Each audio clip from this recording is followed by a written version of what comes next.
Thank you, Sahani sir, and all those presented in this session. Good morning, good afternoon, and good evening. Welcome to 1579th day of continuous and uninterrupted Zoom session of Ifph. Let us have a session with a silent prayer for a minute. Thank you and welcome back. Today we have with us Dr. JAIDEV SHARMA MD, Chief Consultant Homeopath, Greater Kailash, New Delhi. The practitioner of productive homeopathy, practicing for last 32 years in Twin City. And he's recently opened his clinic, Home in Greater Kailash, South Delhi. The topic is retrospective approach in autoimmune disorders. We know the relevance of this autoimmune disease in the recent days. Hundreds of diseases are branded as autoimmune. So on behalf of Ifph, I welcome Dr. JAIDEV SHARMA. You can have platform for next 45 minutes. Over to you. Yes, Dr. JAIDEV SHARMA, sir, please unmute and you can proceed, sir. Yes. Oh, you have to make him the co-host now. Sir, please make him co-host. He's now co-host now. Yes, please proceed, sir. I'm changing the host to you. Problem. Okay, sir. Okay. आगे problem. Dr. Manoj, now you are the host now. Yes, sir. Okay.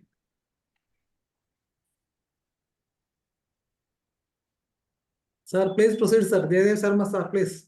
Hello. Yes. Audible. Am I audible? Yes, of course. Thank you, Dr. Manoj. Is the presentation visible? Which one? Yes, okay. Is the slide visible? Yes, very good. Thank you. Thank you, everyone. This is Dr. JAIDEV. Today, I'll be talking about some retrospective aspects in certain diseases that we try to treat with homeopathy.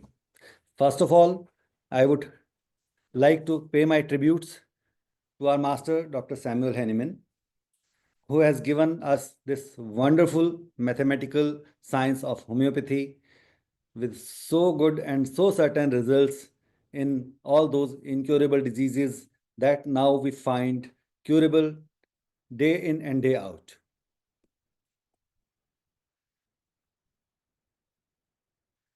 So I'll be touching this aspect of retrospective approach in finding a simillimum for diseases, especially the advanced diseases like autoimmune disorders. First of all, I would like to pay my tributes to my mentor and teacher, Dr. Prafulji Vijayakar. Those who know him, they know that he has really brought a revolution in classical homeopathy by introducing few things like chart of 7 layers of suppression and a new approach to the miasms, to the 3 basic miasms advocated by Dr. Hahnemann, along with certain more aspects being covered like this retrospective approach. This basically was introduced by Dr. Hammer as Germanic New Medicine, which was beautifully followed by Dr. Vijayakar with certain additions and amendments into it from the homeopathic point of view. So, which has made the things a little more easy to understand and easier to treat that we have been doing for last 2 centuries. So first of all, I would like to say a few words about Dr. Vijayakar's theory of suppression, where he has clearly advocated that our body is like a fort, and with its walls, every disease progresses inside towards the center by weakening or shedding the outermost wall, and then the inner one, and again in turn the innermost. So he has advocated few things that even at times we homeopathic doctors are not aware of certain things, that there are certain reasons that the disease gets suppressed layer by layer a bit deeper into the economy. And the reasons for suppression are the allopathic medicines, the allopathic treatment given day in and day out repeatedly, just suppressing the most troubling symptoms, and the disease keeps going inside deeper and deeper. And we at times are not aware that even homeopathy can also suppress if given repeatedly in material doses and at times repeated in potencies and frequently changing our prescriptions without a proper follow-up. And very few homeopaths tend to follow the Hering's law of cure. Whereas cure is never seen until the right constitutional simillimum is prescribed. And the right constitutional simillimum means a simillimum which suits to the constitution of the person, his mind, his body, his brain, his thought process, the disease process within, everything has to be taken into account. And the right genetic constitutional simillimum can never be reached until the cardinal principles of homeopathy are rigidly applied. So, just having a glimpse of the chart of 7 layers of suppression, this is a chart that was given by Dr. Vijayakar, and he says the outermost covering of the body is the skin. Our body is derived from 3 germ layers: the ectoderm, the endoderm, and the mesoderm. When an embryo grows, a de-differentiation occurs and 3 layers they start forming, and from every layer certain organs develop. First of all, the neural plate is formed where the brain and the nervous system is developed, and then the whole nervous system is formed: ANS, PNS, the nerves, along with certain organs which are endocrinal organs which secrete certain hormones. Then we have certain organs of mesoderm developing. Along with that, the ectoderm as skin, and the endoderm or the inner tube as respiratory tract, GI tract, and urinary tract. They keep developing. Along with that, the mesoderm keeps differentiating itself into bones, joints, muscles, cartilages, and all. So, usually, when we see, suppose a child comes to us with atopic dermatitis, we know that this could be very well be an effect or a bad effect of certain vaccinations being given. And nowadays, the cases are so common of these atopic dermatitis that every day we almost come across one or the other child suffering from this disorder. And we've frequently seen then when this is maltreated, or certain ointments are applied and certain medicines are given, anti-allergic medicines, antihistaminics are given, the child seems to be developing a different kind of disease process, and the upper respiratory tract gets involved. And the child has frequent coryza, cough, sore throat, and also resulting into bronchospasm or the bronchial involvement. So this way the disease is going from skin to the upper respiratory and lower respiratory tract. Along with that, we have child having some vomiting, some diarrhea, that is gastrointestinal tract being involved. So this way the disease starts moving from the first to the second germ layer, second layer. These 7 layers are very important and we should be aware of these, because this helps us in assessing that how the disease has grown inside the body. And nowadays we usually find certain ladies having problems of osteoarthritis or joint pains, and then blood pressure starts encroaching, and certain people they land into diabetes as well. So this is the 3rd layer, 4th layer, 5th layer getting involved. And then at times we see diabetic neuropathy, and we have numbness in feet of the people or some nerve affections. That shows that the disease has gone even deeper into the 6th layer, that is the nervous system or the changes in the neural plate. And finally, when the disease goes like into Parkinsonism. So here the destruction has taken to such a place that the genetic code gets involved. So this is the seventh layer getting affected. So this ways we have seen diseases progressing from right from the skin to the deeper to the genetic code, to the deepest layers of nervous system as well. So this is very important and one should be aware of all these changes happening in the body. So this ways, when we know that the disease is progressing from out to in, outwards to inwards, we have the direction of cure also with us. The Herring's law of cure, which was given by Dr. Henneman, and it was termed as Herring's law of cure by Dr. Herring, Constantine Herring.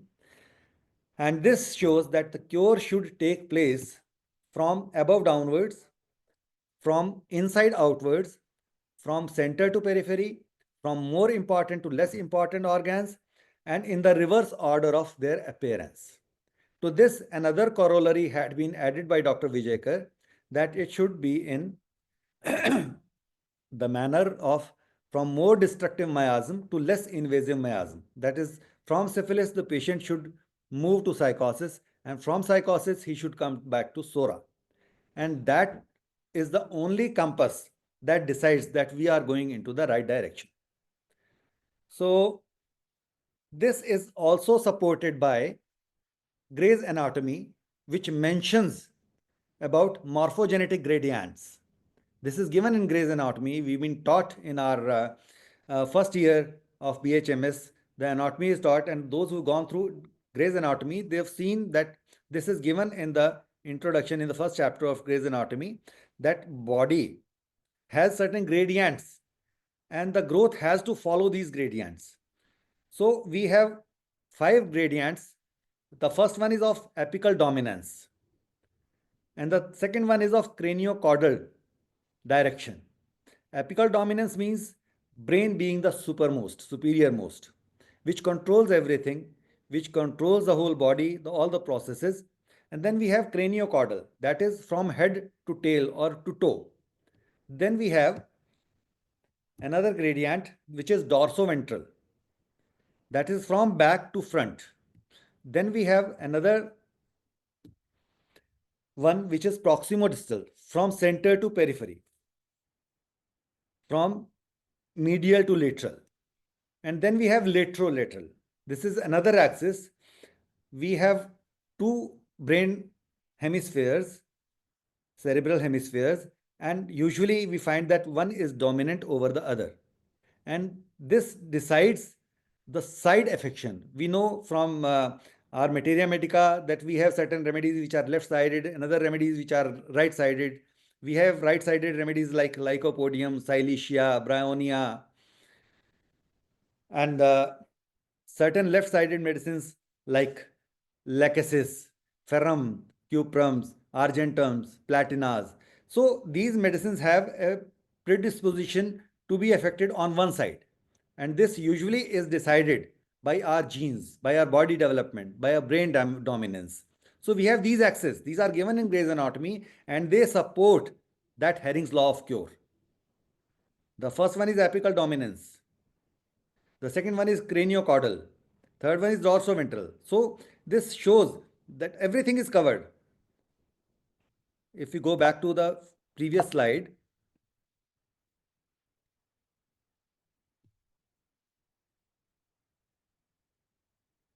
so above downwards is craniocaudal. Inside outwards is proximodistal. This is inside out is proximodistal, center to periphery. We can call it dorsoventral, from back to front and from बिल्कुल पीछे से लेके last से आगे तक पूरा आना. And then we have this from more important to less important organs, and that is law of apical dominance, apical dominant gradient. So we have this support from Gray's Anatomy as well, and anything which promotes these gradients can cause cure or can affect cure. So what these morphogenetic gradients do, the nutrition flows along these gradients and the toxins flow against these gradients. So whenever we give our medicine, we basically are promoting these gradients, reforming these gradients, and the cure can take place. So we have which the things which can affect cure, the most important is homeopathic medicine that we are dealing with. And there are certain other things as well which can cause or which can affect cure. We can't boast of that the homeopathic is the only medicine which can cure, but we have seen cures from yoga or any holistic treatment, from the blessings like Jesus Christ, like Guru Nanak, who used to just touch the patient with their hands and just bless, and the energy used to flow into the patient and the cure used to take place. So we have magnetism mentioned by Dr. Hahnemann as well.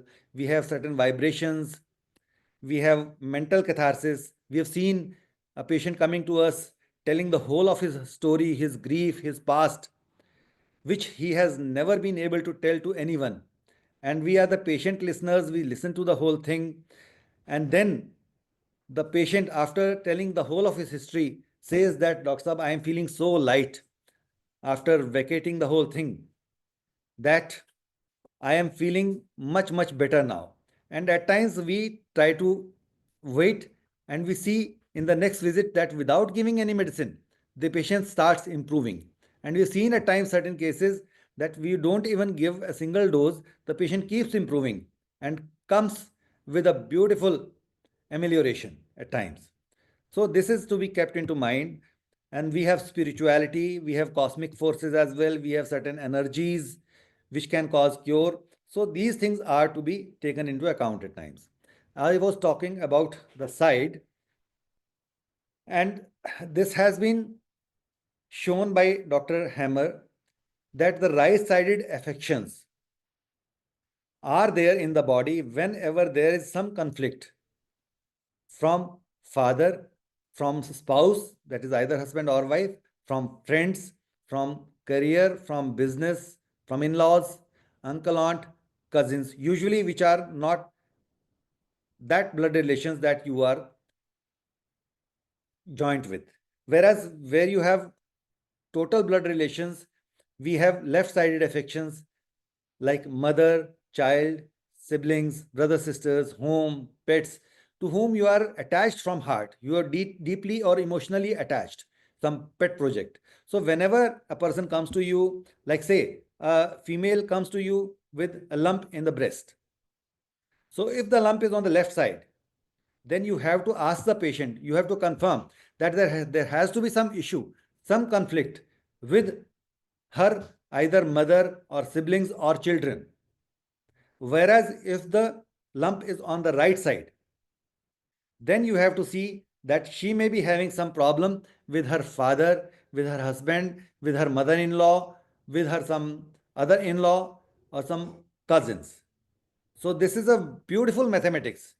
If you are not really aware of this, you can start just taking into account these things and you will come to know that this is a definite mathematics. So whenever there is left-sided problem, you have to see that some affections from these side could be there, and right side some conflicts from this side could be there. And we have different types of ailments for these. We have different types of remedies for left-sided or right-sided affections. We have different types of remedies for slow people, for fast people. Everything is to be taken into account. And this we know that we have two kinds of hemispheres, and we have two types of dominant people. Few people are left brain dominant and few people are right brain dominant. And left brain dominant people, usually they are logical, practical, calculative, positive, industrious, money minded. They are leaders, they have good mathematical command, they have very good ambitions, perseverance, optimism, and dogmas. Whereas right brain dominant remedies, no, so left brain dominant remedies, we have like these: alumina, anacardium, apis, argentum, aurums, metals, brownia, causticum, conium, heper, and all these. This is a list. This is a list. Usually, if we have with us, it is very easy for us. If we have a left brain dominant person, we can think of a remedy from this group. Whereas Right brain dominant people are usually emotional, philosophical, sensitive, sentimental, imaginative. They are usually creative, actors, artistic, poets, religious, interested in spiritual sciences, and hysterical as well. So right brain dominant remedies we have different groups, and we usually have those plant remedies mostly. We have agaricus, asafoetida, asarum, semicifuga, cannabis, sulfur, valeriana, viola, cocculus, camo, cinna, hyoscyamus, and all. So in our brain, there are 10 billion neurons. Between each and every one of these neurotransmitters are the chemical messengers that transmit from one cell to the next all those messages and allow the brain cells to talk to each other. What is most fascinating is that how you experience the emotions and how you feel is dictated by certain neurotransmitters. So we have different types of neurotransmitters. We have the chemical formulae for everyone. We have the adrenaline or noradrenaline, dopamine, serotonin, the happy hormones or the sad hormones, and the varying levels of these hormones. They keep bringing changes into the emotions in our body. So it is said that if you don't emote, you are remote. We have basic 5 emotions of anger, sadness, joy, fear, and disgust. And emotion is the chemistry of resonance.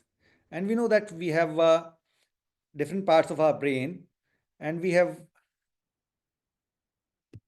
our emotional brain is in the hypothalamus, thalamus, amygdala, hippocampus, the limbic system. So this is very important as we are usually governed and guided by this part of our brain. We have different divisions of our brain. The hind brain usually takes care of the primitive processes, the basic functions of the body, and the midbrain takes care of the emotions, whereas the forebrain, that is the intelligent brain or the intellect brain, where we think, we analyze, and we perform different tasks. So our body is said to be made up of panch tattvas: Chiti, Jal, Pavak, Gagan, Samira, Panch, Rachit, Adi, Adham, Sharira. So we have fire, earth, water, air, and ether.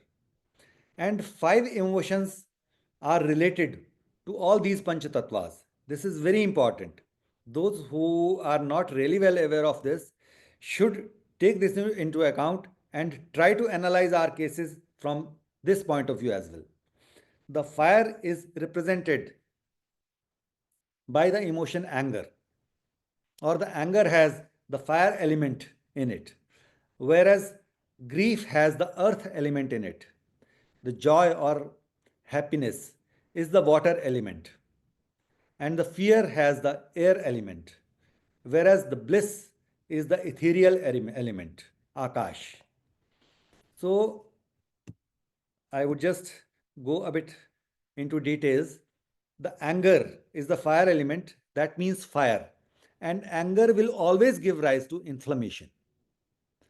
Whenever a person has some inflammation, some gastritis, some enteritis, some tonsillitis, pharyngitis, even with fever, so there has to be anger being the basic emotion behind it. So you can straight away ask that आपने किसके ऊपर बहुत ज़्यादा गुस्सा किया था, किसके ऊपर पीछे बहुत ज़्यादा आपको गुस्सा आया था, जिसके बाद 1 दिन बाद या 2 दिन बाद आपको ये प्रॉब्लम डेवलप हुई. So all these dermatitis, conjunctivitis, where we have itis, inflammation, the anger is the culprit behind it. Whereas grief is the earth element, and this goes into sadness, melancholy, very depressed, and apathy and indolence and dullness. So whenever this is there, you should be very well versed with these, and you should know that this grief goes into all these kinds of emotions, and the earth is the element behind, whereas in joy, the water is the element. We've seen that after enjoying a party, a very good party, at times few girls, they are seen to have some disturbances in the periods or the menses. So basically this is the hormone being affected, And hormone plays certain role, and the periods get disturbed because at times the patient has been very happy. And we also have the rubric ailments from joy. Coffee is one of the remedies, but few others was also there. So emotional upheavals or imbalances, they do affect a lot and bring certain endocrinal disorders. Now we have the fear or the air element. The fear, anxiety, apprehension, anticipations, and fright. Usually people having fever will have some respiratory problem, distress.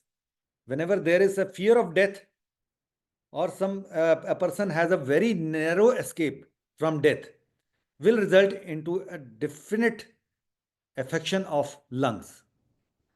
And fear, whenever a person gets afraid, so what fear causes?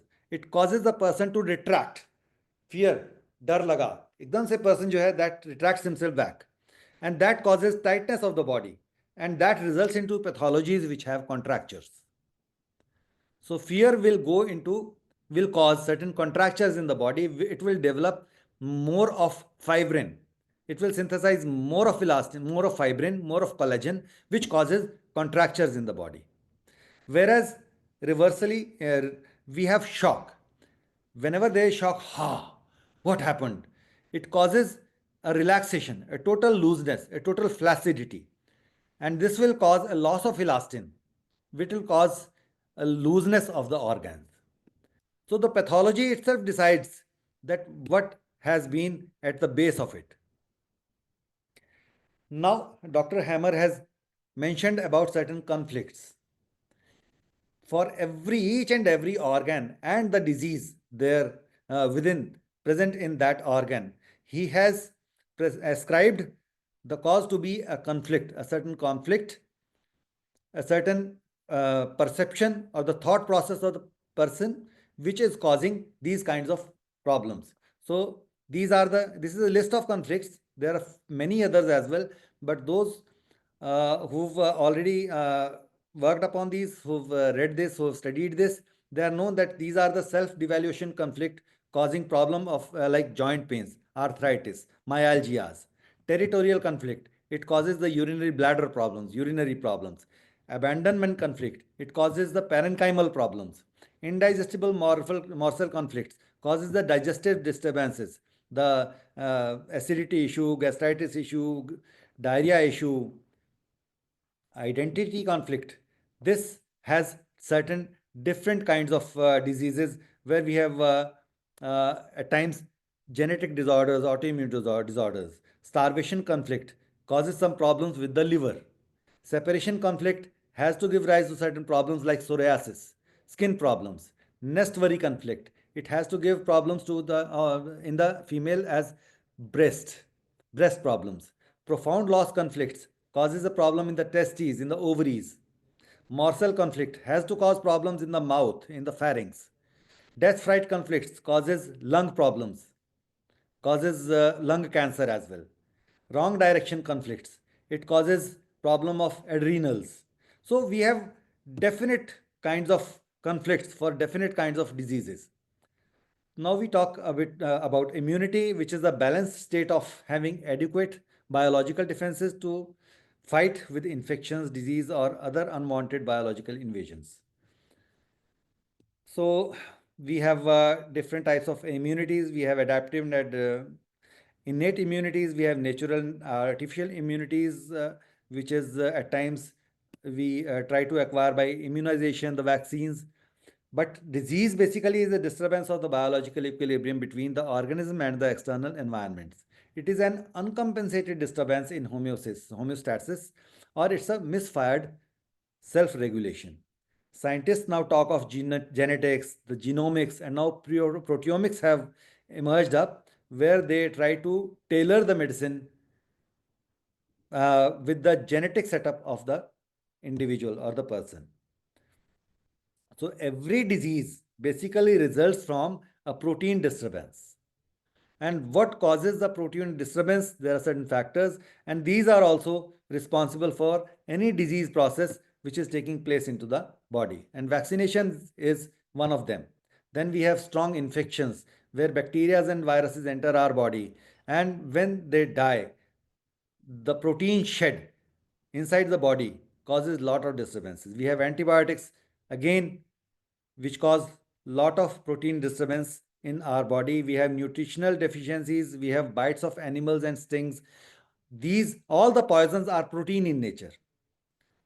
Snake venom, scorpion venom, wasp venom, even mosquitoes. The bites, they cause certain changes and disturbances, and we do react a lot to them because these are all proteins and they are capable of disturbing the protein environment of our body a lot. Then we have emotions, we have neurotransmitters. They do cause a disturbance and cause the diseases. We have pollens, plant allergens, we have industrial hazards, X-rays, radiations, NMRs, local applications and anesthesias. Local applications like Move, Vicks, Iodex, Balm, Zerab, Relaxil, Volinigel, Pyroxil, Sensor Oil, Medicream, all these applications and the anesthesias given, they cause a reversal of electric potential gradient. And this electric potential gradients, if you try to go through the net, you will come to know that it is inside high and outside low. And whenever these applications are applied, it gets reversed. The toxins which keep flowing from inside out, whenever we apply such a thing, the outside electric potential goes higher and the toxins, they start flowing backwards inside. And that causes the suppression of the diseases. The disease keeps growing inside instead of getting better. We know that our body is made up of almost 98 trillion cells, and every cell is containing a nucleus with 23 pairs of chromosomes, which are containing those genes. And these genes are basically made up of DNA strands.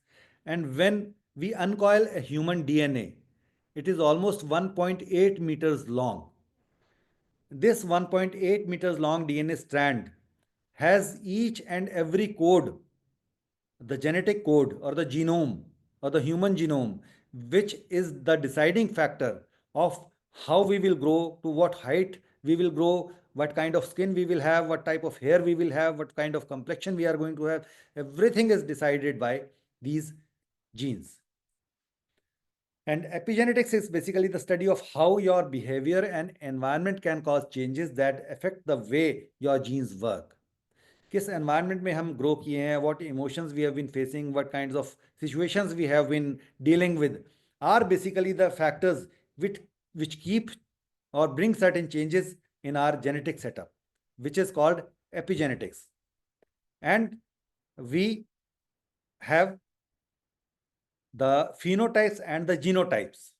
That are the two divisions that we have, which decides that the disease is phenotypic in nature or genotypic in nature, and what approach we should have for those diseases. These are a bit detailed or the deeper issues which we can at times decide to take it upon later, a detailed lecture upon that.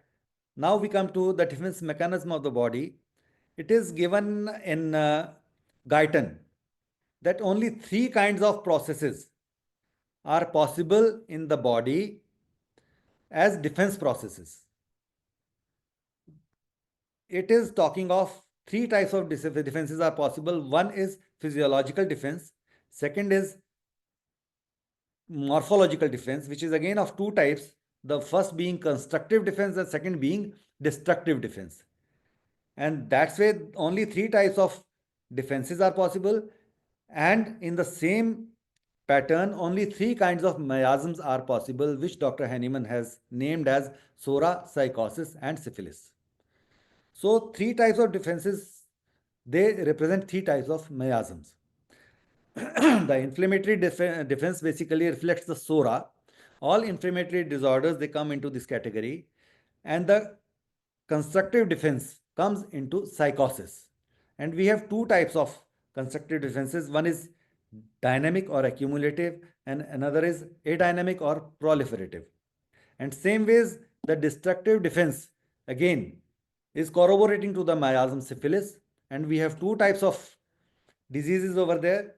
One is autoimmune, and the other one is the disease which affects the deeper layers, and we have these kinds of diseases like epilepsy, anaphylactic kinds of things, or those cardiac and brain degenerations, anaphylactic shocks.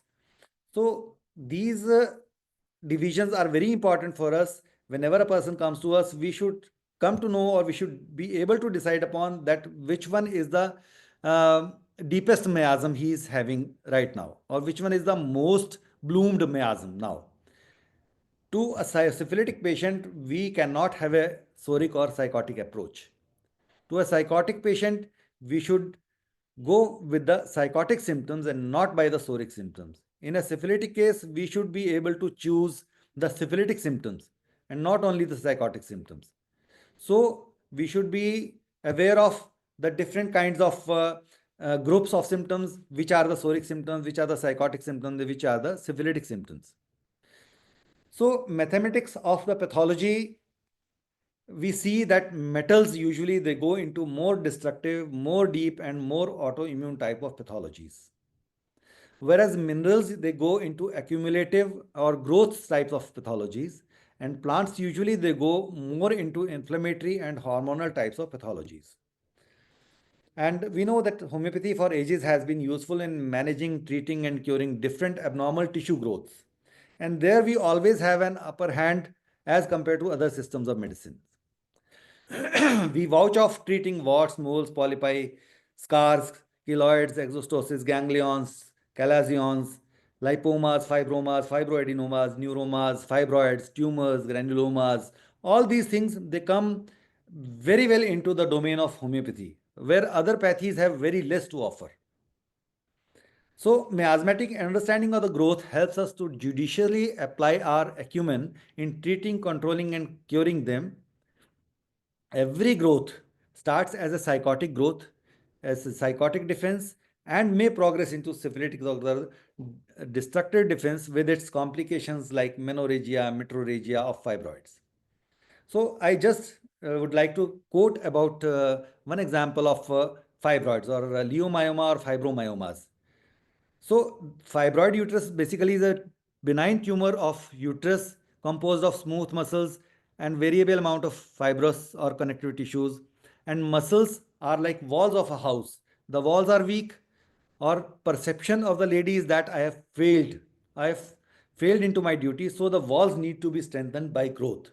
This basically is the thought process behind which starts a reaction in the body, and a fibroid starts developing into the uterus.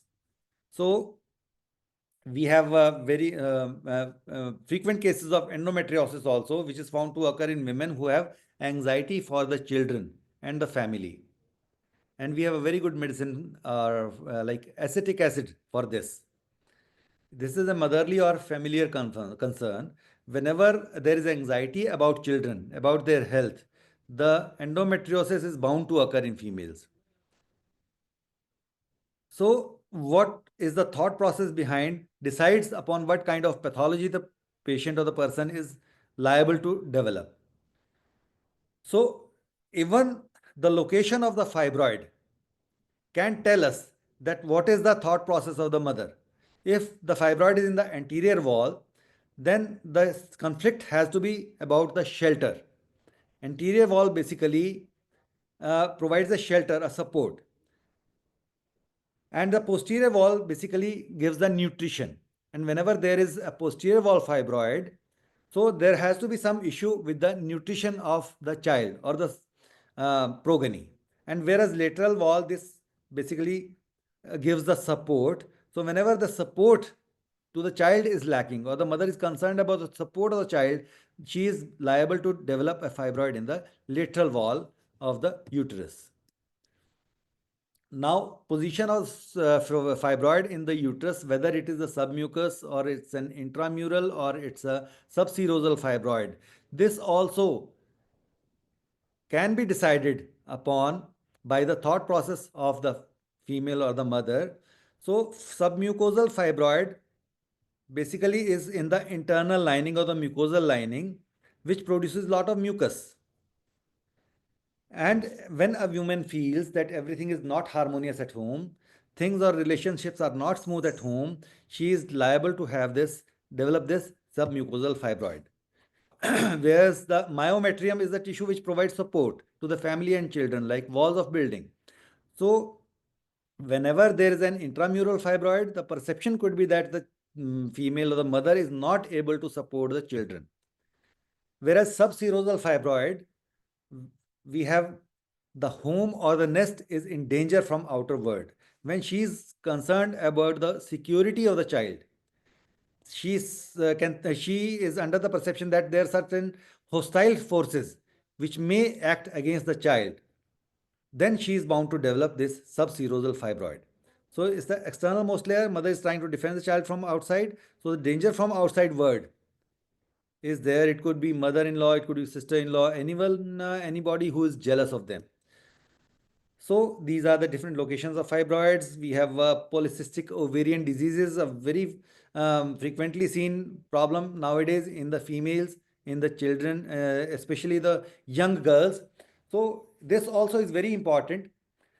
Whenever there is a fear of a profound loss, the girl is liable to develop polycystic ovarian disease. Whenever there is a fear of losing something very valuable, it could be about her mother, it could be about her friend, it could be about her boyfriend even. Then the child is the teenage girl is seen to develop these polycystic ovarian diseases. And if there is a cyst or ovarian cyst on the left side or the left ovary, then there has to be some conflict about a child or home or mother. And whenever there is a right ovarian cyst, then it could be about conflict or the issue with the partner, with father, with the workplace or the company, etc. So Dr. Vijayakar has beautifully classified the syphilitic symptoms into these 7 types. This again is very important. Whenever a syphilitic case or a case with advanced pathology or destructive pathology is coming to us, then we should be able to classify that disorder into a type of these 7 types of syphilis, which the first one is exaggeration, second one is distortion, third one is perversion, then we have hysterical, then we have destruction, and we have autoimmune and genetic mutations. So I would like to talk about this autoimmunity. The autoimmunity basically is fighting against oneself. Autoimmune, the immunity, when it starts working against one person, then autoimmunity diseases are seen in that person. And we have almost 100 types of autoimmune diseases nowadays in the list. And the frequently encountered diseases we have, like rheumatoid arthritis, pemphigus vulgaris, we have systemic lupus erythematosus, multiple sclerosis. All these are autoimmune disorders where the body basically starts fighting against itself. It recognizes its own parts or the organs of the body as their enemies and starts a reaction against them, and the disease starts developing as an autoimmune disorder.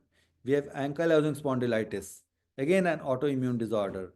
We have Takayasu's arteritis. We have so many diseases, a long list is there. And whenever these autoimmune diseases are there, you should be very well aware that the autoimmune process has been set inside by an autoimmune thought process only. Whenever a person thinks that he has committed certain guilt, मुझसे ये गलत हो गया, मुझे ऐसा नहीं करना चाहिए था, मैं ऐसा कैसे कर सकता हूं, मेरे से ये गलती हो कैसे गई, इस चीज के लिए, इस हैपनिंग के लिए, इस मिस हैपन के लिए मैं जिम्मेदार हूं, मेरी वजह से ये सारा कुछ हुआ, मेरी वजह Sir, kindly put in English, sir. This is international, sir. Okay, right. So basically, the person has that thought process behind that he is responsible for the whole issue, for the whole mishappening. Suppose a person is driving a car and he meets an accident. Some bike person gets hurt. His organs get damaged. He gets some fracture or something. Whereas could be that the mobike was coming from a wrong side. He was having so jumping a red light and the car just hit him. But the person, the driver of the car, basically when he held himself to be responsible for this thing. So this basically is a thought process which can initiate an autoimmune reaction in that person. So this is very important. And whenever this thought process is there, whenever a person holds himself responsible for a certain guilt, be it right or wrong, an autoimmune thought process starts inside the body and an autoimmune reaction sets in and an autoimmune disease starts developing in the body. And then this ANA, anti-nuclear antigen, comes positive in the person. This is almost, you take it for sure. Whenever this autoimmune process is there, there has to be an autoimmune thought process behind it. Only then the body will allow an autoimmune disease to flourish inside. So we have certain rubrics as well. We have different kinds of rubrics which we should be able to take into account whenever we are dealing with autoimmune diseases. A rubric like remorse. Remorse is a feeling that a person has when he commits a crime or a guilt. We have reproaches himself. We have death desires. We have thoughts of death. We have suicidal disposition. We have certain rubrics which are to be taken into account whenever we are treating an autoimmune disease. Because without these rubrics, we cannot reach the right remedy. Take it granted. If we don't take these autoimmune rubrics into account, we will not be able to reach a simillimum which can reverse the autoimmune process of the diseases which are so deep inside and we are so deep set that they keep encroaching and keep destroying the whole economy slowly, steadily, and become incurable. So whenever we are dealing with an autoimmune disease, we should be able to pinpoint that moment where the person met some kind of issue where he held himself responsible. And if you have not experienced this thing or you have not used this kind of approach in these cases, you try to approach these cases, you try to take into the pathology rubric into account and then take one of these rubrics which suits him the most. Just taking these 2 or 3 rubrics will bring the right remedy in front of you, and you will be able to reverse the whole process, whole autoimmune process. Not that easily, but definitely with proper patience, with a proper approach, with a proper follow-up, you will be able to reverse those autoimmune problems, those disorders, and you will be able to bring those results which we really vouch off and try to achieve. I would because every medicine has certain shades. Every materia medica of a medicine has certain rubrics inside. We see that the aurum, which is taught to us in the college, that basically is the syphilitic aurum being taught, and we are not taught about the thoric aurum or the psychotic aurum or the hysterical aurum. We have different shades of one remedy. We have different rubrics in one remedy only. Pulsatilla can be mild, timid. Pulsatilla can be defiant, courageous as well. Same ways, we have phosphorus with very mild, timid kind of tendencies, always friendly. Whereas we have totally indifferent, apathetic phosphorus, totally having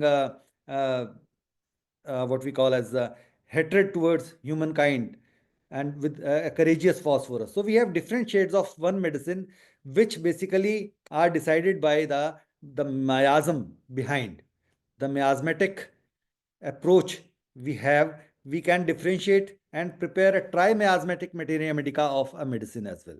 So this ways, I would just like to impress upon this calcarea carb that in a psoric calcarea will have anxiety, anticipation, wanting support, wanting a shell, which is very sensitive to rudeness, cruelties, which is very restless as well, which is having a sanguine temperament.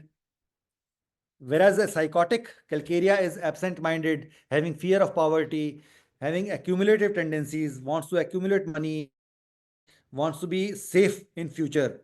Whereas a syphilitic calcarea carb will have a loss of will, aversion to work, a suicidal disposition, having a strange and crank acts and opinions, will have tastelessness in dressing, will have slowness.